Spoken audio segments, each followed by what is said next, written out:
Hello বন্ধুরা, সেলিশ food স্টাইলে তোমাদের সবাইকে স্বাগত জানাই। আজকে আমি হাজির হয়েছি ধনেপাতা বাটা দিয়ে চিকেনের রেসিপি নিয়ে, বা ধনিয়া চিকেন। খেতে খুবই টেস্টি হয় আর বানানো খুব সহজ। চলো বন্ধুরা, দেরি না করে রেসিপিটা দেখে নিই। এখানে আমি চিকেন নিয়ে নিয়েছি। চিকেনটা ভালো করে ধুয়ে নিয়েছি। দিয়ে দিচ্ছি পরিমাণ মতো নুন, আর দিয়ে দিচ্ছি হলুদ, আর দিয়ে দিচ্ছি সামান্য সরষের তেল। এবার মাংসটা ভালো করে মেখে নেব।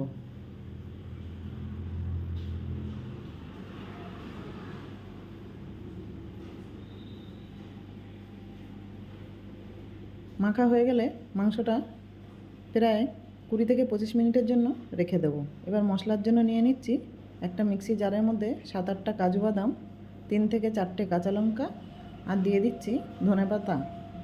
বেশ কিছুটা ধনেপাতা নিয়ে নিয়েছি। আর দিয়ে দিচ্ছি সামান্য একটু জল, আর দিয়ে দেবো 3 থেকে 4টে বরফের টুকরো। এই বরফটা দিলে ধনেপাতার কালারটা ঠিকঠাক থাকবে। এটা এবার মিক্সিতে বেটে নিয়েছি।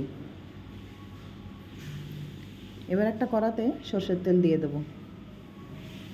তেলটা গরম হয়ে গেলে দিয়ে দেবো দারচিনি, এলাচ আর লবঙ্গ। দিয়ে দিচ্ছি পেঁয়াজ কুচি। এখানে 2টো বড় সাইজের পেঁয়াজ কুচি করে কেটে নিয়েছি। পেঁয়াজটা নাড়াচাড়া করে একটু লালচে কালার করে ভেজে নেব। পেঁয়াজটা কিন্তু খুব সুন্দর কালার হয়ে গেছে, আর ভাজাটাও ঠিকঠাক হয়ে গেছে। এই সময় দিয়ে দেবো চিকেনটা।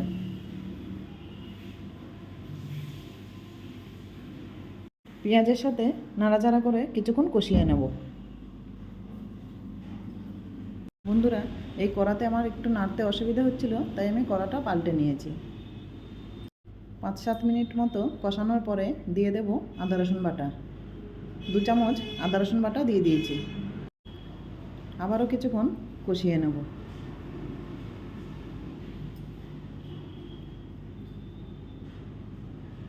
আদা রসুনটা ভালো করে মিক্স হয়ে গেলে দিয়ে দেবো একটা ঢাকা। কিছুক্ষণ পর ঢাকা খুলে দেখে নেব। চিকেন থেকে বেশ খানিকটা জল বেরিয়ে গেছে। আবারও কিছুক্ষণ নাড়াচাড়া করার পর দিয়ে দেব লঙ্কা গুঁড়ো 1 চামচ। দিয়ে দিচ্ছি 1 চামচ ধনে গুঁড়ো, আর দিয়ে দেব জিরে গুঁড়ো। মশলার সাথে চিকেনটা ভালো করে কষিয়ে নেব।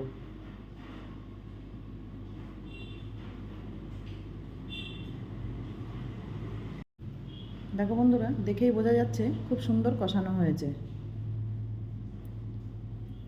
এই সময় ধনেপাতা আর কাজু বাটা দিয়ে দেব। আবারও কিছুক্ষণ কষাতে থাকবো।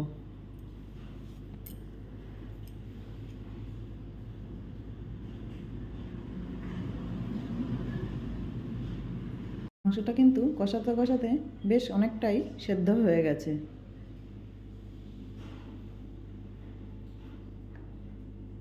খুব ভালো করে কষানোর পর এবার দিয়ে দেব মশলার জারটা ধুয়ে একটু জল দিয়ে দেব, আর দিয়ে দেব সামান্য গরম জল।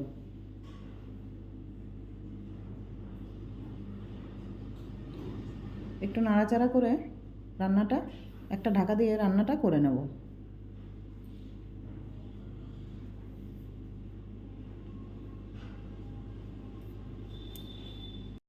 10 থেকে 15 মিনিট পর ঢাকা খুলে দেখে নেব।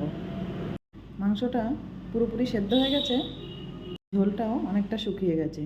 এই সময় গ্যাসটা বন্ধ করে দেবো। ধনিয়া চিকেনটা কিন্তু পুরোপুরি রেডি হয়ে গেছে গরম ভাত দিয়ে খাওয়ার জন্য। দেখা হবে পরের ভিডিওতে। নমস্কার বন্ধুরা।